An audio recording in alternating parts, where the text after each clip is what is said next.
I cannot hear you.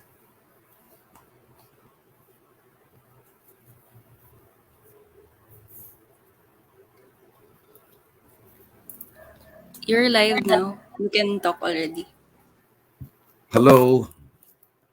Good afternoon, everyone. This is Jimmy Licauco, broadcasting live. We're resuming our broadcast. We have been absent for several months. There are so many reasons for that. But you know what we decided to do is for me to read my articles that have come out since before, or those that are current. Actually, my seminars, my articles are of perennial interest. Hindi naluluma yan because they are about things that are what you call universal. So today, I thought of discussing with you about predestination, about karma, and reincarnation. I titled this "We are always what we have chosen to be. We always have the choice." And so I will just read this. You can ask questions later on even as we proceed. I think we can I can see your questions. Okay. All right. We are always what we have chosen to be. Why are we on earth? Most people die without even bothering to ask themselves this paramount question. Most people who do ask the question live their entire lives without ever finding a satisfactory answer. The old traditional answer to the question is only half the story, and therefore leaves one unmoved and unsatisfied. Those are people who, because of lack of understanding of the cosmic laws, declare that they did not choose to be born, and therefore do not deserve the troubles and pains that they are suffering from. They blame their parents, their neighbors, their bosses, the government, their mother-in-law, and almost everybody else except themselves for their ills and misfortunes. They are mistaken, for the choice is always theirs. Each soul that incarnates on earth has chosen not only to be born in a particular time and place, but even chooses his parents, the physical and emotional characteristics he will possess, and even the conditions and experiences he will undergo while on earth in order to fulfill his purpose. He has done this in the state of being between incarnations, where the soul is face to face, when the soul is face to face with his inner being and with his God. This is when he is shown through the Akashic records the sins of commission and omission which he has done in his previous life.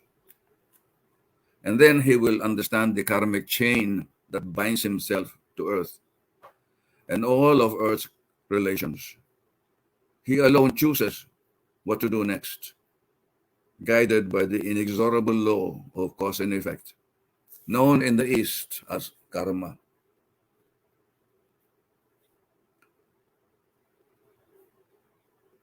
The will of man, therefore, remains forever free, supreme, and inviolate. And there is no predestination except what we ourselves have fashioned it to be. Although it may be true that we are influenced by planets, by heredity, and by the social conditions under which we find ourselves, yet in the ultimate analysis, we have chosen these influences in order to fulfill our purpose and assist us in our evolution. In the beginning, God created the souls as companions to Him because in His goodness and the fullness of His being, He desired to share with us the beauty and joy of existence. Conceived first in spirit, we went into material existence to experience physical pleasure in its pristine spiritual meaning, and not in the hedonistic sense we associate such pleasures with. The physical is our testing ground as well as our vehicle towards the attainment of perfection. But then from the very beginning, God also gave us freedom of choice and set us free to do what we wish to do.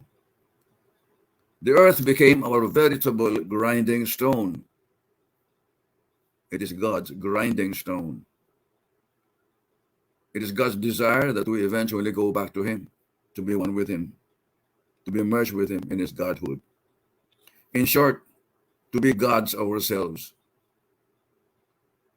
This is the very essence of Teilhard de Chardin's message, the omega point of the evolutionary process, which he clearly explained in his best-selling book, phenomenal book, The Phenomenon of Man, which was considered by the church to be a dangerous doctrine.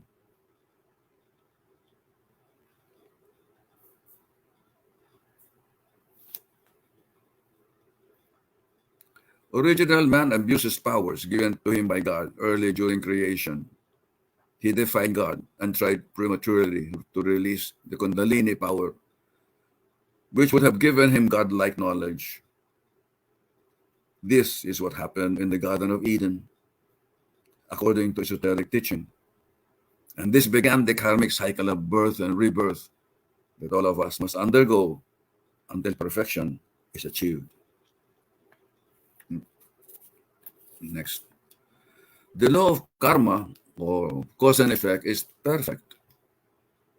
There is absolutely nothing that happens to us on earth without our having deserved it or even caused it either in this lifetime or in a previous life.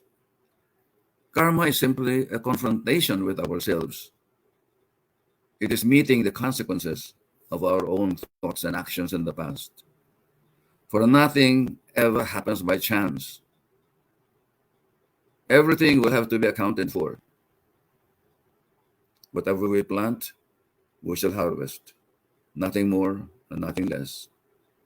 Hewlin Casey, the son of the late great psychic and clairvoyant Edgar Casey, during his lecture in Manila, said that it is impossible for anyone to be in a worse situation than he deserves.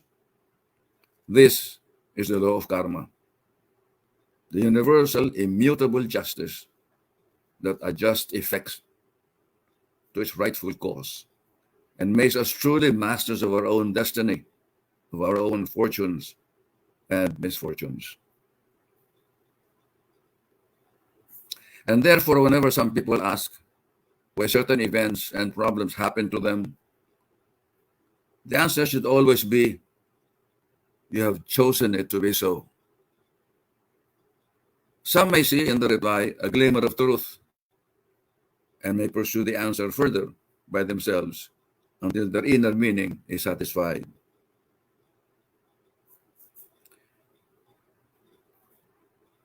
Each of us comes to earth for a definite purpose, either to learn a specific lesson in human kindness, adjust a wrong committed against another in a past life, or correct a fault of character which we acquired in the past.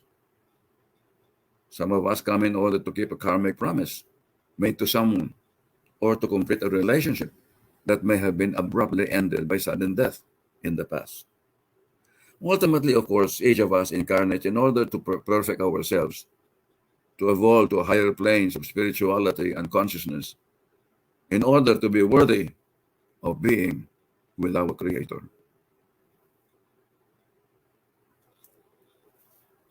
Only by discovering our true mission can we find real and lasting happiness and inner harmony. And we can never be truly happy unless we have made someone else happy. We soon discover that all purely selfish activities always leave the soul with a feeling of emptiness and sadness. Anything that is self-directed is soul-restricting. Anything that is other directed is soul expanding and enriching.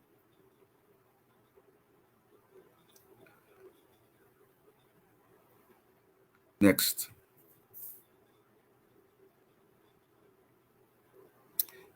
So that ends part one of the article. Now we go to part two. If there are questions, I don't see yet any questions, so we can proceed and go to part two of this presentation. Rogelio Pagdanganan Clara says, I have your book, Karma and Reincarnation. Oh, thank you very much. Don't lend that because they will never come back to you. It will not come back. That's the problem with lending my books. Wow, Jennifer Hillot says you are such a great jewel to the world. Well, thank you so much, but I'm just an ordinary person with extraordinary interest. Gigi Songel Villanueva, I feel so lucky that I found this live discussion. Well, I don't always have this. It's when we have the time and we have the opportunity, then we can do this, Gigi. And as always, good afternoon, Sir Jimmy, watching, listening po from Qatar. Keep safe po. Well, thank you very much, M. Zorvis. You also have a glass. Thank you. Okay, let's continue now with the part two of what we're discussing. It's a very important subject, and we have to really understand why we are here on Earth. How do we find our true reason for coming back on Earth in this lifetime? It seems like an impossible search, for there is no tangible or concrete clue where to start. But there is such a clue. The clue lies in yourself, your inner self. The soul always remembers. Maybe not consciously, but everything that happened to you in the past is kept in your subconscious mind. If you listen to its inner voice through deep meditation, you will find the answer, if you are ready for it. You do not have to undergo such processes as hypnotic regression, although it helps. But it can sometimes be dangerous if done by an amateur hypnotist. All you have to do is to learn how to meditate deeply, religiously, then it will happen. The trouble is, we never bother to listen to our inner selves. We are so busy earning a living and seeking purely earthly pleasures that we often forget to ask why we are even alive. Have you ever asked that question? We are always responsible for all the things that we have done or not done in the past. And we are always responsible for all the things we will do or not do in the future. Let us not for a moment think that our obligation to repay a karmic debt or learn a lesson ceases at the time of death. That is not so. For life is continuous, and the karmic debts we have incurred will have to be paid in future lifetimes, in future incarnations. The soul never forgets, and no earthly circumstance or artificial barriers can prevent the fulfillment of a karmic assignment or relationship. Let me illustrate this. While writing this article, an interesting news item appeared in the issue of a local newspaper about an Australian woman who gave up her son for adoption, only to be reunited with him again 10 years later as the adopted son of the man whom she plans to marry. Here is the full story as told by United Press International. Melbourne, Australia, January 17, UPI. A woman who gave up her baby for adoption 10 years ago has been reunited with him in a 1,000,000 to 1 chance meeting. He is the adopted son of the man she plans to marry. The woman Mrs. Shirley Ryder, has been married and divorced since giving birth to her son Shane at an Adelaide unmarried mother's home 10 years ago. The newspaper described this. Mr. Ryder met her fiance 11 months ago, and they discussed their life stories. She began to realize that Shane was her son. This has been such an incredible miracle. I cannot explain the joy I feel, Mrs. Ryder said. She said Shane's resemblance to her and his birth date tallied with the information given to Shane's adoptive parents about the natural mother and her circumstances at the time of his birth. How do you explain such incidents like this, if not for the fact they were meant to be? Next.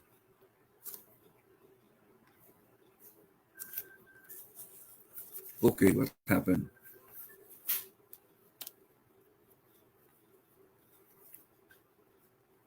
We must remember that both love and hate bind a person karmically to another. If you do not want to meet your enemy again in the future lifetime, you must banish all traces of hatred or malice towards him. Otherwise, you are surely going to meet that person again in your next incarnation. Selfish love always binds a person to another until he learns to love in a universal, transcendental, non-possessive, and unselfish manner. So if you love somebody very much, let him go. If he comes back, he is yours. If not, if he does not, he never was. The Zen masters have said that this world is largely our own mental creation. It's Maya or illusion. Nothing happens to us except what we ourselves have chosen to experience in a given lifetime. The fact that we are not aware of such a choice that we have made does not mean it is not so. Our higher self, our subconscious or superconscious, our soul always remembers. Only by finding out for ourselves why we have incarnated here can we truly find lasting and true happiness. The choice is always ours. Seek the answer within. There is no other way. Soon you will realize the awesome truth that you're always what you have chosen to be, and you alone is responsible for this, for what you are.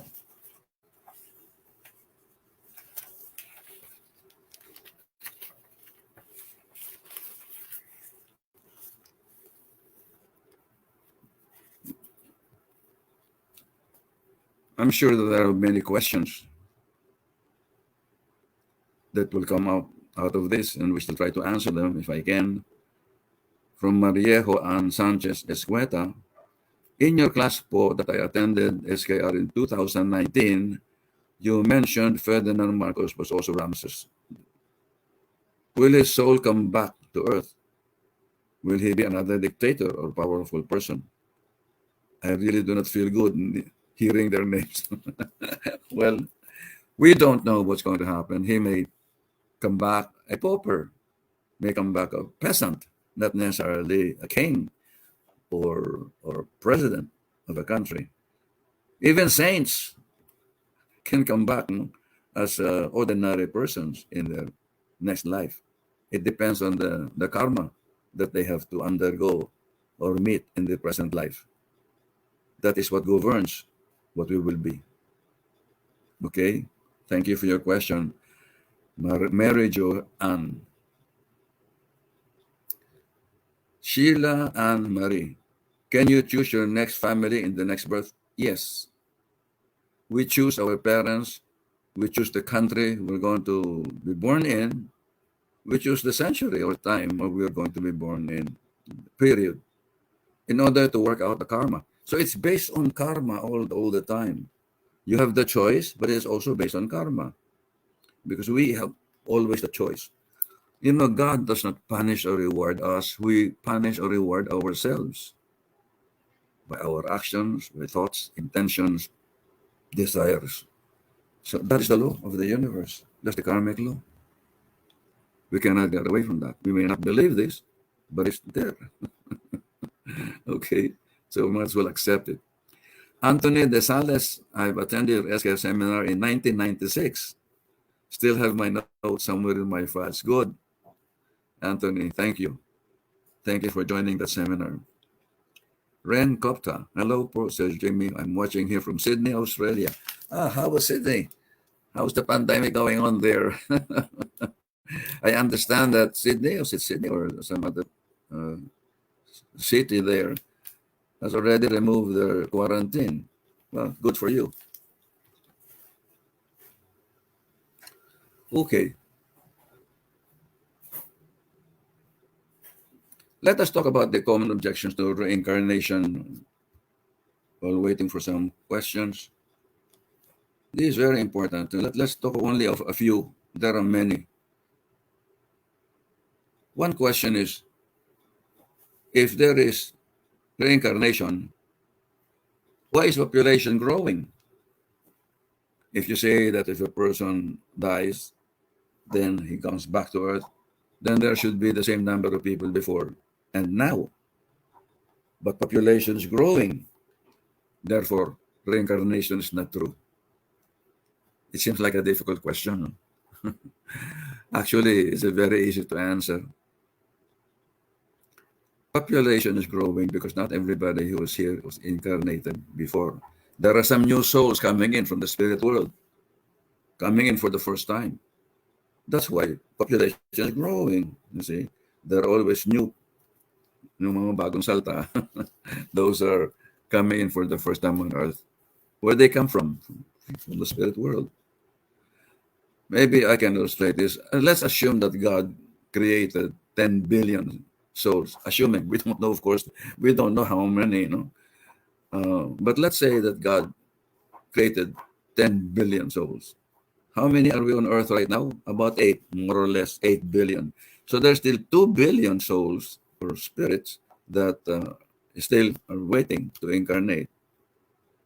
So that's why population is growing. Okay, got that?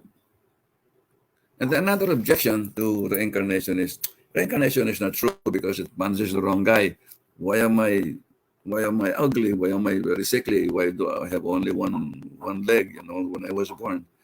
Why am I always in hardship? Why am I so poor? Whereas this person who is very cruel is thriving, is very rich and popular. But I have not done anything wrong in this lifetime. Why am I being punished? So reincarnation is not true. Of course, it's very easy to blame others for this. But we have chosen this kind of life in order to fulfill our karma. You see, we choose everything. Okay? And this question of punishing the wrong guy and not you is not true. Because you are the same person, but with a different body. The same way, if you change your clothes tomorrow, will you be a different person? You're still the same person, but with a new clothing. The same way, in reincarnation, we discard this physical body and assume another body in the next incarnation. Sometimes we can be male, another lifetime we can be female, another lifetime we can be in between. You see? So we change our physical features in incarnation in order to fulfill our karma. So it does not punish the wrong guy. It punishes the same guy who has done the deed in the past. All right, that's I hope that's clear. The most common question, if reincarnation is true, why don't I remember my past lives? Why don't I have a memory of my past? Actually, you do have the memory of it, but it's not in the conscious level. It's in the subconscious because the soul never forgets. Everything that you have passed, that you have experienced in the past, everything, is in your memory bank, in the subconscious. It's there, and it cannot go away. It cannot be removed. It cannot be erased. It cannot be deleted like in a computer, internet. You can delete. Um, our memory of the past cannot be deleted. It's there permanently in the Akashic record. Why don't we remember it? Why don't we know it? Because it's in the subconscious mind. Why is it in subconscious mind? Because in order for us to learn our lessons, we are not given all the answers here. Otherwise, we will not learn. We have to go through a process of learning. And that's how it is. You see, there are two kinds of memory. One is what I call conscious memory. For example, if I ask you, what did you eat this morning for breakfast? If you think for a few seconds, you will be able to tell me what you ate this morning. It is still in your conscious mind. But if I ask you, what did you do when you were 3 years old on January 15, so and so? What were you doing at that time? Will you remember it? No. You don't have a conscious memory of that particular period, but you have it in your subconscious mind. In fact, I regress one doctor of medicine, 45 years old, who had a big problem, and I was able to trace that particular problem when she was 3 years old. She remembered the thing that happened, and when she remembered it, that particular problem disappeared. She became normal again after being able to release that particular memory, which is in the subconscious mind. So that is how this thing works. Everything that has happened to us is recorded in our subconscious mind. So the soul never forgets. Okay. Next topic. Oh, let's give an example. Okay, of karmic law. Maybe with this example, it's easier to understand what we're talking about. There is a person who was born blind. Then he was brought to consult the American psychic Edgar Casey, to determine the cause of his blindness. Now, Edgar Casey, in a trance, traces significant past life to a time in ancient Rome when this man was in charge of prisoners. This man was so cruel to his prisoners and loved to torture them. His favorite torture was plucking out the eyes of his prisoners. He was blinding them. In this lifetime, he is meeting the consequences of his actions by being blind himself. He is being given a taste of what he made his prisoners suffer in the past. That's how karma works. In my seminar on soulmates, karma, reincarnation, I gave more examples of the karmic law in action so we can understand this much better. Okay, next. You know why it takes a little time? You know, my part-time assistant, si Danielle Onciano, is in her house helping me, and she's the one doing this, manipulating the PowerPoint. We are not here in the same room. She's in her house, in the same village. So that's why sometimes it takes a little time. Jobert Gestre. How will I know if the person I've met is part of my past life? What are the signs? Okay, interesting question. Edgar Cayce says, we seldom meet a person by accident, for the soul never forgets. So if you are in relationship or in a particular, in relationship with a person in a significant way, then you surely have had past life connection with that person. What example? Parent and children, teachers and students, employee and employer, these things, sweethearts, lovers, or people that have special meaning to you are people you have met in the past, or it can be negative. Somebody you meet for the first time and you hate that person already, although it's not done anything to you, because you're actually remembering a past life connection with that person, which is negative.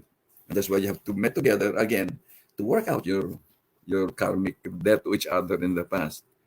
So these are the signs, no? If you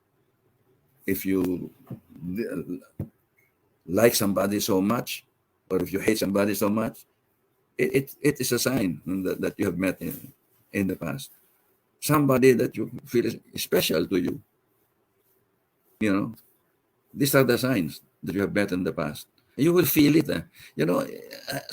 It's difficult to explain.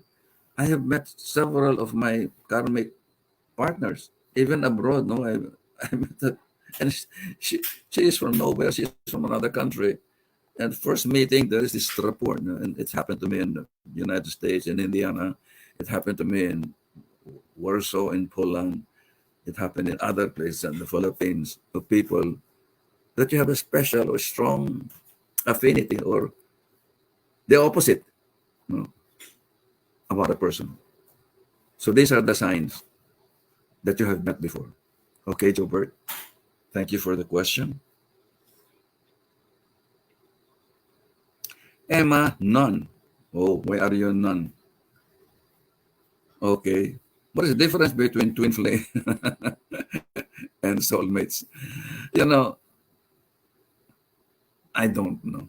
As you see, I use twin flames in a different way. The first to use the word soulmate was Edgar Cayce in the 1930s. In a trance, he talked about people having past lives together, and uh, they're meeting every time in different lives, different lives. And later on, people began writing about it and began inventing terms like twin flames, soulmates, like karmic partners, and all that. Says many people talk of soulmates when they mean karmic partners. You know? Then there's some people talk of twin souls. If we talk about twin soul, one example that's given is Jesus Christ and the Blessed Virgin Mary. They are twin souls. They are not soulmates. They're twin souls. The same soul that's split into two in order to fulfill an important cosmic mission on on Earth. So these terms, we are being confused because so many people just invent terms without trying to really to define them clearly. That's why in my course we follow only Edgar Cayce's definition, and everything revolves around that. Very consistent, no? From beginning to end, you will see a very consistent discussion on this subject, which has been so misunderstood. I've been talking about since 1979. And people keep asking the same question. I have just received an invitation for an interview, and I said, "What's the subject?" Soulmate. I said, "Never mind." I have written so many articles about this. I've written a book about it, which has been translated into several languages. And let's think of something else. And they asked, "So what else can we talk about?" Oh, let's talk about tantra yoga of sex. And they laugh. There is such a thing, tantric sex, which is spiritual sex. Can you imagine spirituality and sexuality going together? Anyway, that's another topic. But it's something interesting, something people don't know about, no? Instead of the soulmates and all that, which is everybody's talking about without understanding what it is. Attend my seminar, and you will see clearly what it is, and even how to find your soulmate is included in the seminar, online seminar. We'll have it in November. Maybe towards the last weekend of November. We will announce it here. Watch for it. Thank you, Julie. Oh, what is another one? Julie Abelia is another questionnaire. Can we also incarnate in other planets, galaxies? Tama po ba yun? Yes. You see, Earth is only one, what call it, stopping point, or is there only one, station. We also incarnate in other planets and other galaxies. There are Scientists have now, astronomers, astrophysicists have now discovered that there are hundreds and thousands of planets.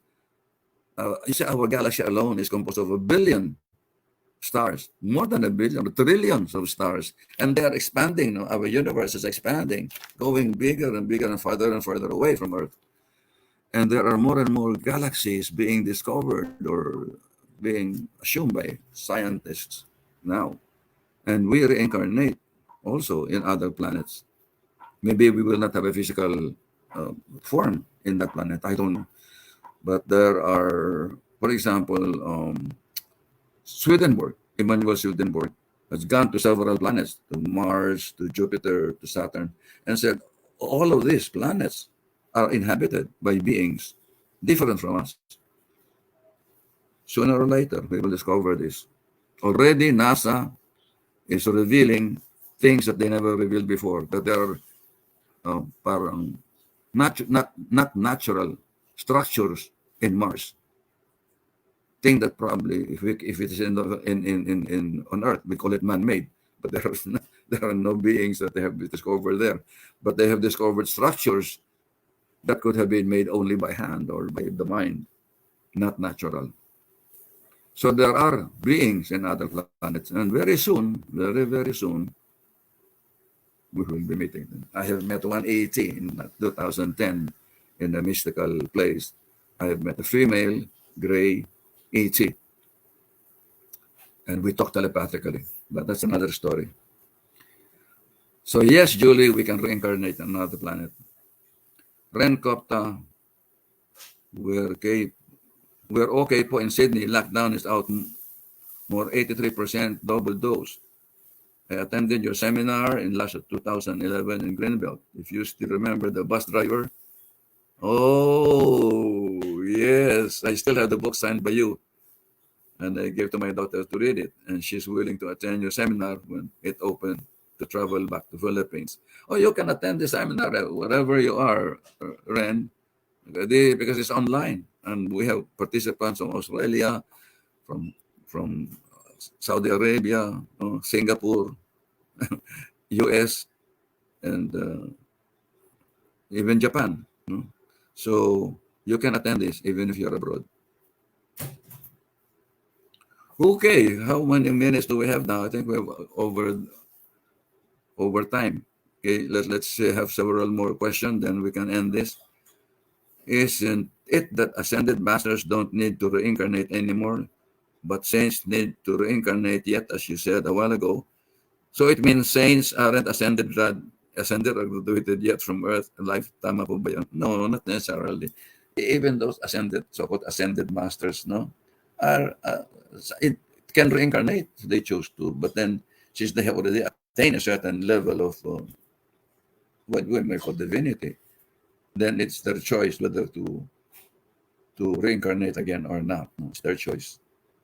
But they also do reincarnate in order to fulfill their karma. Kelly Pantilo, if you're not aware of your past life mistakes, how can you ensure closure on repetition in our next life? Yeah, that's a very good question. Well, it's really by trying to learn what it is that we have done in the past. We are on earth to learn. This is our grinding stone, as I said earlier. It's our testing ground. Some fail, some succeed. And I said that we do remember our past life, but it's in the subconscious mind. So our task is to dig it up, see what is in there. Takes time, takes effort to be able to do this. Don't know all my past lives, only the important ones that are important in this lifetime.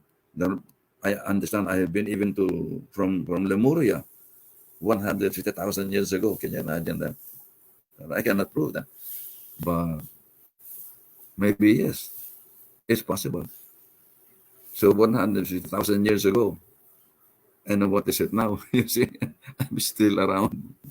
Okay, so it is possible. Is there a way to know how old is one's soul? Well, this is a question again that some misunderstood. What is an old soul? You know what an old soul is? Somebody who is a repeater. Para bang you fail in your subject, and so you come back over and over again until you have accumulated so many lifetimes on earth. Then you become an old soul because you never learned your lesson. And so once you learn your lesson, you graduate to a higher level of being until you attain godhood or divinity. But it takes so many lifetimes to do this. It's not some schools of thought say that there are only 77 lifetimes. After that, you don't reincarnate anymore. I respect their opinion, but I don't agree with it. The reincarnation depends on your level of consciousness. That's what determines whether you're going to incarnate or not, whether you have learned your lesson or not. Okay, so I think we can wind this up in a few minutes. Thank you for your joining this discussion. There are seminars. We are going to announce this. Please hold on. Just watch the screen for our seminars and books. Thank you very much. So schedule of upcoming online seminars, November 7. This every Sunday. This is Sunday, 2 p.m. to 3:30 p.m. We have a course on telepathy. You will learn how to transmit and receive thoughts telepathically. And it's only 1,500 for new participants and 750 for reviewees. Another seminar we have is remote viewing. You can develop your intuition to remote viewing. You will actually be doing projecting your consciousness to another place and describing it accurately. And 90% to 100% of the class are able to do this. In my previous seminars on remote viewing, 100% of those attending the seminar were able to do this successfully, develop the remote viewing ability. Is 2,000 pesos for new participants. December 5, 2021. So these are the seminars on November and December. Take it down, take a note of this, and thank you very much for being with us this afternoon. Are we going to show open the books? Yeah, there are several books that are still available. I wrote 21 books, but most of them are out of stock, out of print. My publisher is not reprinting them. I don't know why, but there are several still available that is self-published, which are available in our office. So if you can flash our office numbers, the list of books available is Psychic World in You for 450 pesos. Then there's an additional charge for delivery. Soulmates, Karma, Reincarnation, 450. Psychic Powers Displayed by Jesus and the Prophets, 300. Plus delivery cost. So call up 8810-7245. Mobile number 0998-988-6292. And our email address, jaime.silicauco@yahoo.com. So thank you, and thank you for watching. This is Jimmy Licauco, signing off for now.